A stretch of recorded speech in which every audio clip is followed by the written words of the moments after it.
welcome back to Let's Talk More on Monday. I'm your podcast host, Chloe, and I am joined today by Courtney of the House 1922. We are so excited to kick off a bit of a disability advocacy series here on our podcast, and we're very excited to have Courtney here to talk about that today. We think that this is a really important topic to cover right now, as you know, different states have different foundations and rules for how people that have disabilities can care for themselves and have people care for them. Those things are always changing, and our government doesn't always see the necessity of those people being a priority and being taken care of. So we want to reach out to those people that may be listening and that may have loved ones that have disabilities and let them know all the resources that they have available to them. So we're very excited to get this series started, and welcome, Courtney. We're so happy to have you here. Thank you so much for having me. Yeah, so I would love for you to just tell our listeners a little bit about yourself, who you are, what you do, and what the House 1922 is all about. Yeah, for sure. Well, my name is Courtney. I founded, well, we now go by the House 1922. We have a DBA, but we started as the House of Shemaiah, will always be House of Shemaiah. And this is just the evolution of everything coming together. And so we peaked in the pandemic, where people needed resources and they needed outlets. And that's really how it started. Is very organic. I had no idea what it would become or evolve into, and just kind of surrendered to the process. And what we've been left with 4 years later is a really beautiful product that we're proud of, where it has always been mission driven, but especially now, really honing in on a lot of nonprofit work, and advocacy, and amplifying the voices of impact. And so it doesn't have to be a nonprofit to be something that is amplifying these voices and creating opportunities and eliminating barriers for those that desire to walk in their purpose boldly and unapologetically. So yeah, we offer various forms that I'm sure we'll talk about, offering the various forms of support for those that just want to own who and what they are and be really proud of that. Yeah, that's so amazing. I love your mission statement. I think it goes really, really well with MORE's mission statement, because MORE stands for making opportunities reachable for everyone. So you're definitely talking to a part of our hearts as well. So we're super excited to have you here. How did you get connected with MORE initially? I it was a series of connections, which is hilarious because I'm so introverted and I don't really like leaving the house. But I want to say that Casey, with Polish Communications, had first mentioned you guys.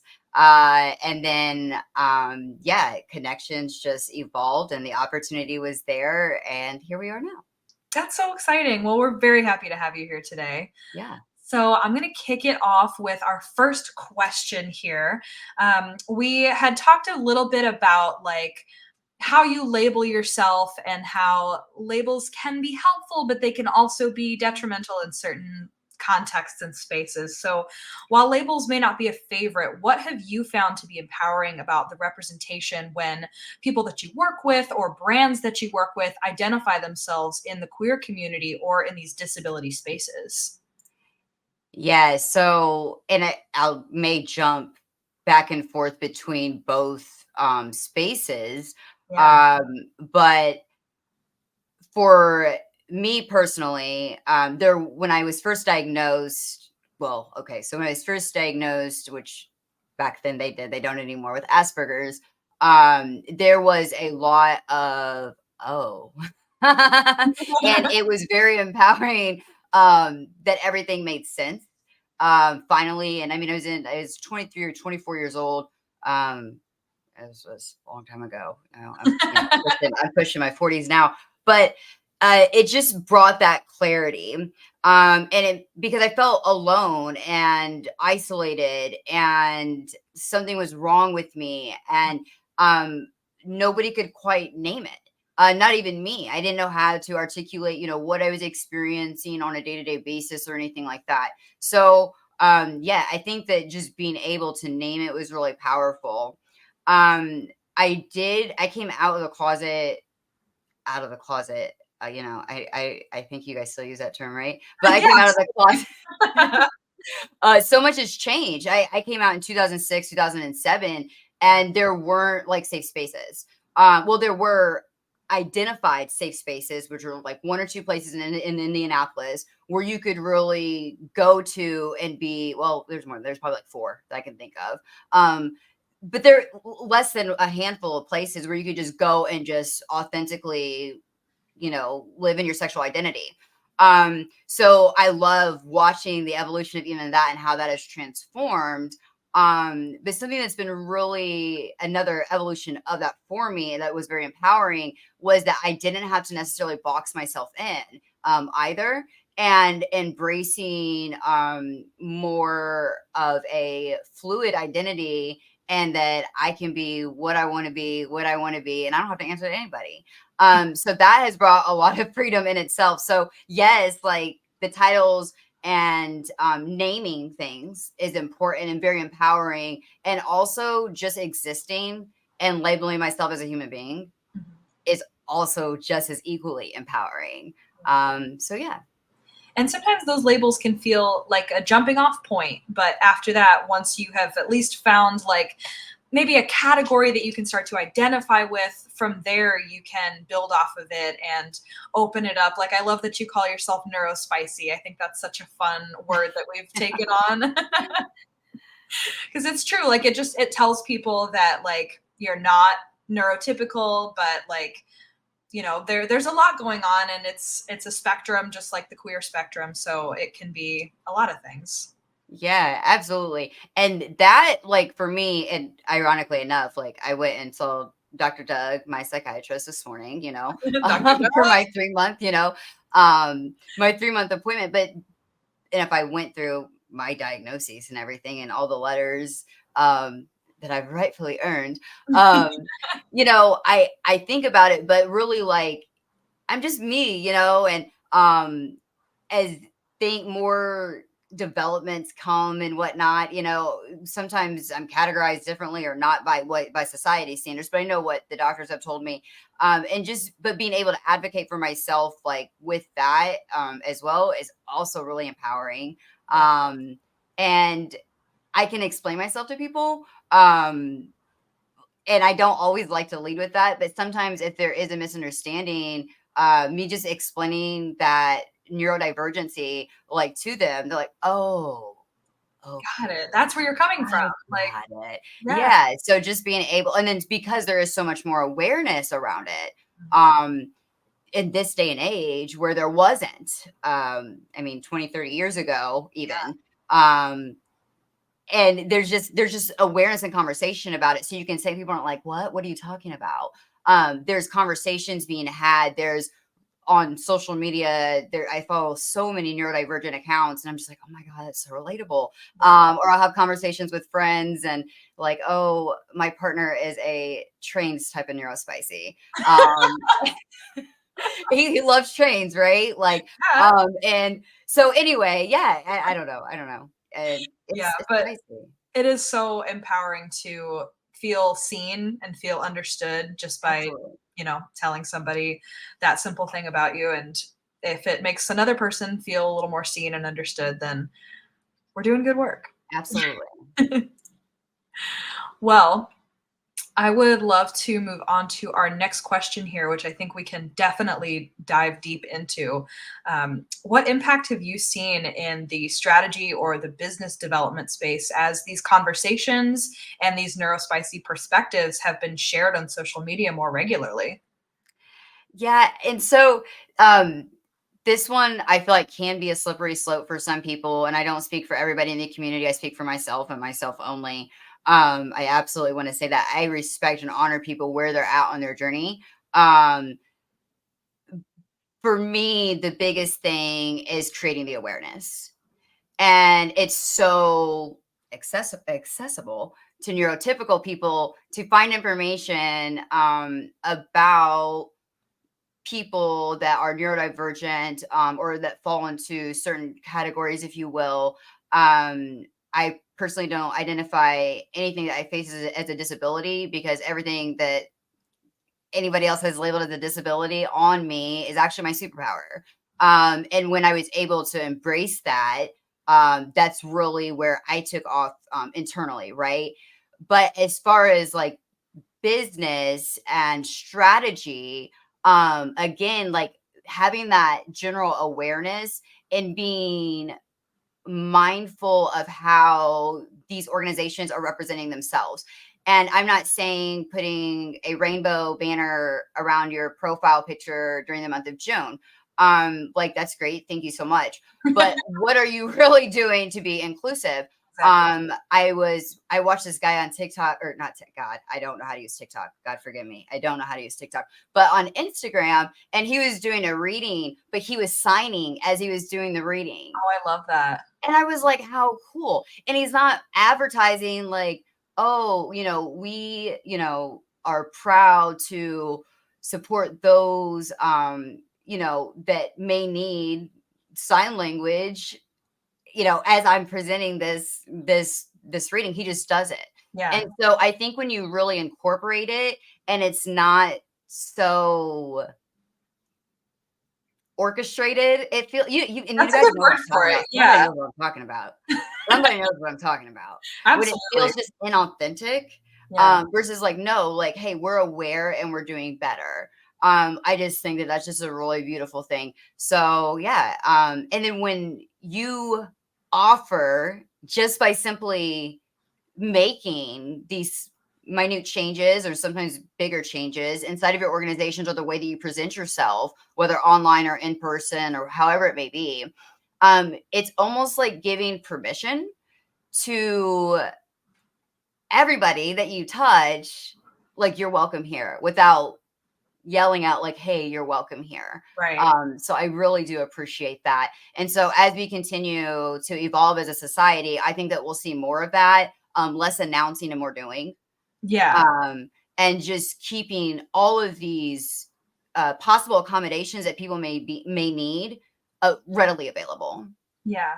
I completely agree. I think it makes such a difference when the accommodation is just available. It's not a big deal. It's not an orchestration. It's not like shouted from the rooftops. They just do it and it exists. It's not like it's not weird or impractical. It's just part of it. And it makes those people that are watching feel like so much more welcome and comfortable with the content that you're making, or whatever you're putting out into the world. It just, those people that need those accommodations, they don't feel like they've had to ask for them or that they've had to seek them out. They're just already there, and Yeah, it absolutely. encourages other businesses to do better.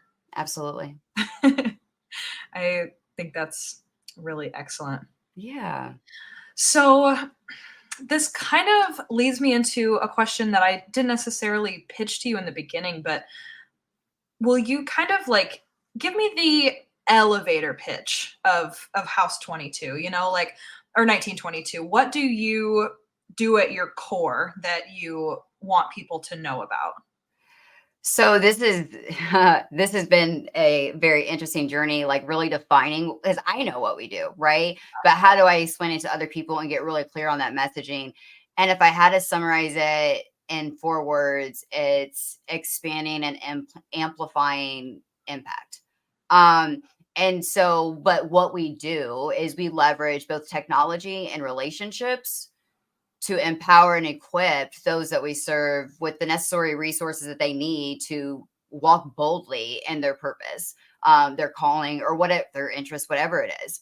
It may not be something as big, or that they feel as big as like a calling, which, like, what I do, I feel like is my calling. There's nothing else I can do with my life. Yeah. But yeah, just providing that for them so they can amplify and expand, because the work that we do is so important. Even with, more, the work that you do is so important. So how do we expand that reach of impact? How Yeah. do we go bigger and better and touch more people with our messaging? And that's just really what we're here for. And I'll go one layer deeper, if that's okay. Yeah, I would love for you to give me like an example without breaking any kind of like privacy or anything. Yeah. Yeah. So, I mean, we work with everybody from emerging leaders to organizations that have been around for 75 years. And so their missions and their visions are equally important. But so a recent client that we've worked with, it's a longer contract we're still working with. They've been around for 7 decades, and as they have evolved, um, their marketing and branding really needed this refresh to speak to all audiences, right? Yeah. Um, and because the people that attended this nonprofit are now in their 40s, like like they're grown people. um, and so how do we speak to them on a larger, or how do we speak on a larger scale to our entire community? And that can look a couple different ways. It's to the program participants, the people that benefit from the actions of this organization, but also to donors and to funders and to the community. So how do we do that? And then for our emerging leaders, it comes down to really starting right and building that solid foundation. And again, I'm going to use the word accessible, but maybe in a different sense. There's a lot of information that's gate kept. Yes, And that was a absolutely. situation. I'm sorry, go ahead. Absolutely. There's so much information that's just hard to access. It's expensive. And then you end up buying or investing into a program or something, and maybe it's not the complete package. And so what we've done is, so we're in the middle, we're on our pre-launch right now of the Altruist Academy Collective, which is, I'm very, very, very proud of it. I'll just say that. But I've been able to take all of the resources and tools that I have gained through learned experience and through formalized education, and putting it into this very affordable package that offers that online course, because some people, need that, but also community on, with also live coaching, also bringing in subject matter experts, because I am one of uh, my flavor of neurospicy is I will research and research and research and research until I should have my PhD, right? But I'm not a lawyer. I'm not an accountant. If I Yeah. can bring these subject matter experts into the space for those that we're honored to serve and walk along besides as partners, then we're thrilled to do that. So yeah, we're creating the opportunity that otherwise would not necessarily be at arm's length away. And so many, coming off at any time, but so many of these organizations or businesses that we serve and partner with, they're born out of purpose or passion. Right. And sometimes they don't have the technical, not even skills, just knowledge, awareness, Yeah. that somebody with an MBA from Harvard might have. Not that I do at all, but I've got resources and connections. Yeah. And so the other part of that we're doing is we're bridging the gap, and unapologetically. And I say, and this is no disrespect to anybody that identifies as this, but I'm not your boss, babe. I won't come on here and tell you that you're going to make $50,000 a month working 5 to 10 hours a week. I won't do that to you. Yeah. I will tell you that in our ramp ups, like I may sleep 5 or 10 hours a week. And that's just the reality. Or the first time I ran payroll, like everybody's on payroll except for me. So yeah, it's just really important for me also to be really transparent about this. And that's what we've created inside of this very unique container. That we're just very, we're, again, I use the word often, but we're honored to share it, and to connect people with the resources that they need. Yeah. I think it's really powerful on both ends because, you have a perspective and the connections that the people that are offering these services need. And then on the other end, the people that are looking for these services, it's more accessible to them. It's more understandable. It's just better for everyone involved. Absolutely. Yeah. So I think what you're doing is really powerful. Thank Um, you. This is going to wrap it up for our Let's Talk More on Monday series, but please make sure to join us over on Patreon. We're going to dig deeper with Courtney. I'm going to ask her a few more questions, and we're going to find out how we can truly make these opportunities more reachable for everyone. So head on over to our Patreon and check that out. But Courtney, before we go, would you like to plug anything in terms of like your website, your socials? How can we find you? So it's the House 1922. And I'm big on, I mean, yes, we are an organization that serves, but I'm more about, it always feels funny doing that. Because it's really about those that we serve. And I'm kind of this back character that has forced myself to come forward to spread the word. But the socials, everything is just the House 1922. The website's thehouse1922.com. We are running, and I don't do sales. I have conversations, and if it aligns, then it aligns. And if you have any questions, I'm happy to have a talk, like just a conversation. And we don't do discovery calls. We do strategic alignment calls. And I'm happy just to jump on a call and see how I can support you without selling you anything, just how I can help give you a preview or a roadmap so that you can launch or do what it is that you need to be doing, that you feel moved to be doing with confidence. So yeah, but thehouse1922.com, we are launching the Altruist Academy. We're taking founding members right now. It'll be open to the public September 1. And yeah, it's just, I'm honored to serve in any capacity. But yeah, the House 1922, all socials and website and everything. Amazing. I love it. Well, make sure to check those out if you're listening. And for our listeners, thank you so much for joining us. By listening, supporting, following, you help us make opportunities reachable for everyone. And if you head over to our Patreon and you listen to our Dig Deeper, you're also helping us fund our internship program where we help young people build their portfolios and do what we like to do as well. So make sure to head over there. And thank you so much for listening. And Courtney, thank you for joining us. Thank you for having me. We'll see you next week on Let's Talk More on Monday.